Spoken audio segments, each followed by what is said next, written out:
臨床腦神經心理學 1B 腦神經思維功能障礙解釋 NPD DSM-5 定義。大家好，我係李博士 Dr. Jason Lee， 臨床心理學家兼臨床腦神經心理學家。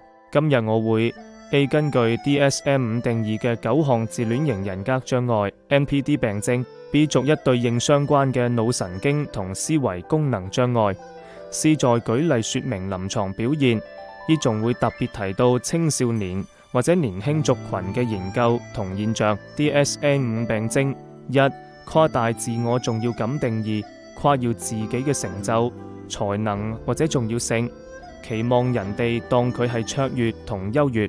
神經機制內側前額葉 MPFC 同前扣帶回 ECC 嘅自我心照回路功能異常，處理自我資訊時 ECC 活性增強，但面對批評或者拒絕時，前腦島同 ACC 社會痛網絡會過度啟動。思維功能障礙自尊扭曲，對負面信息或者批評唔敏感，有強烈自我提升嘅偏差。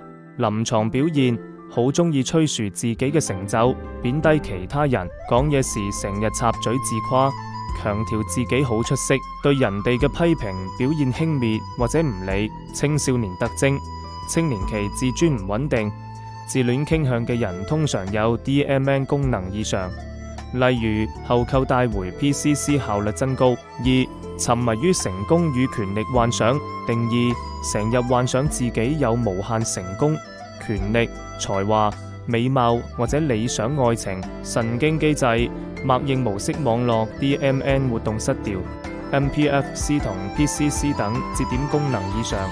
年輕 NPD 患者 DMN 整合能力差，思維功能障礙，現實扭曲，過度內省，分唔清現實同幻想，對未來目標期望過高。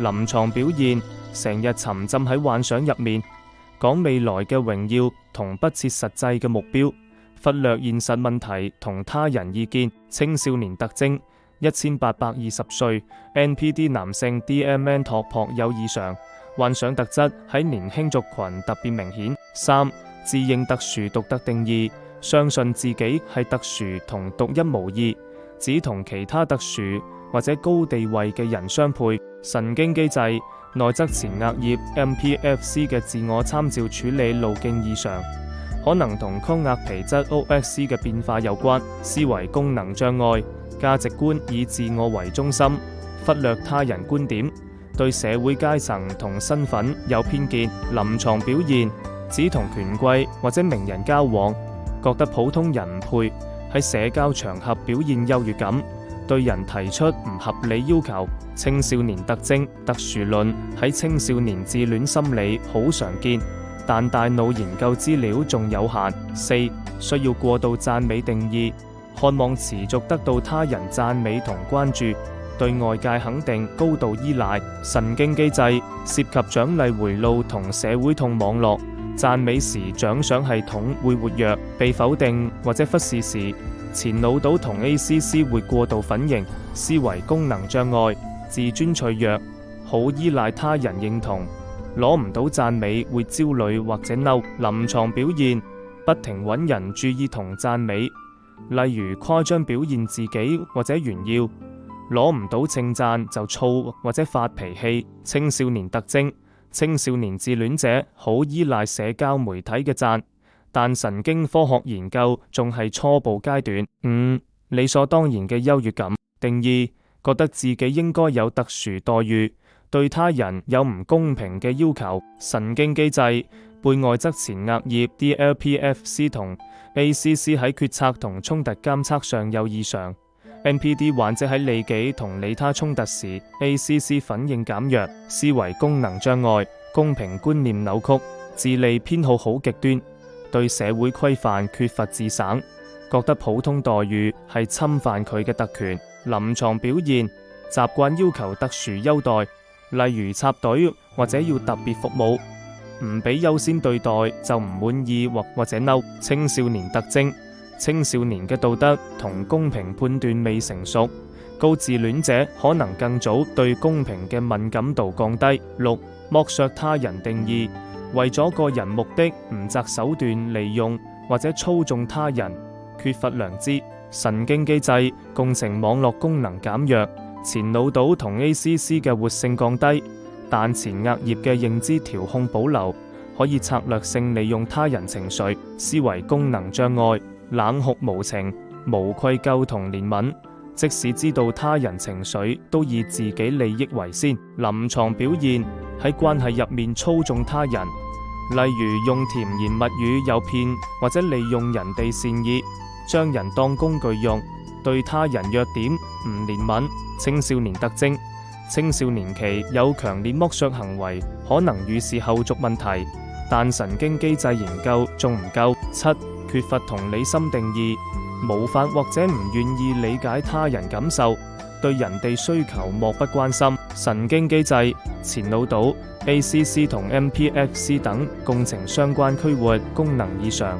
NPD 患者嘅情感共情明顯受損，但認知共情、理解他人情緒相對保留。思維功能障礙，情緒共情同協調能力有缺陷，對他人痛苦反應冷漠，理性明白但唔關心。臨床表現，對他人悲傷同需求無動於衷，對人哋痛苦冷言冷語或者唔理，需要安慰時唔肯幫手。青少年特徵，青少年同理心發展緊，自戀傾向者喺團體互動中明顯缺乏共情。8.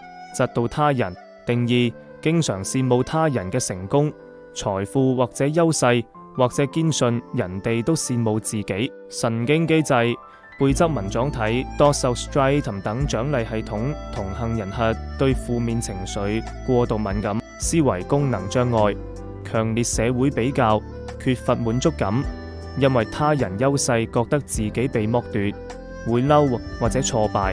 臨床表現，對同輩成就投訴或者貶低，見到人成功時扮冷淡，或者炫耀自己激起對方嫉妒。青少年特徵，青春期自我比較好普遍，高自戀者對羨慕情緒反應更強烈。神經基礎研究仲待深入。9.